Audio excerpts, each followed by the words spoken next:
you've got to not only, first of all, you've got to understand, as we move through the universe right now, we've got different cycles that we're dealing with here. And, of course, we've got the moon, the full moon, the new moon cycle. We're in the full moon cycle now.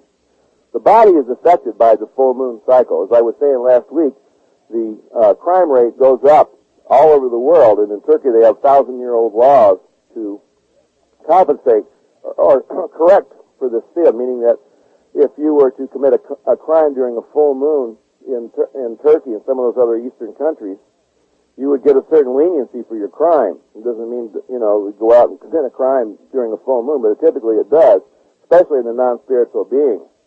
And if you look at how the moon reacts to the earth, the moon causes the tides to change.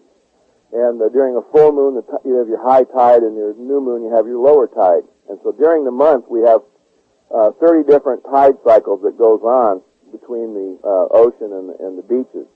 Same thing happens in the body. The body is mostly water. And the water, of course, is measured by scientists as surface tension. If you were standing, for example, on a certain day looking at it out over the ocean, or standing on a hill looking at something, and somebody come up behind you and said, boo, and scared you, you might just turn around and say, hi, how are you doing? Or on another day, somebody comes up behind you and sneaks up and says, boo. You might jump out of your skin and say, why did you scare me like that?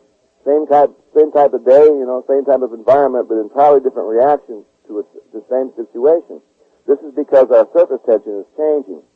In a human body, for example, the surface tension changes a lot between the new moon and the full moon, and the whole reactionary period changes. This then goes right back to the chakras and the response of frequency or vibration into the actual human body itself.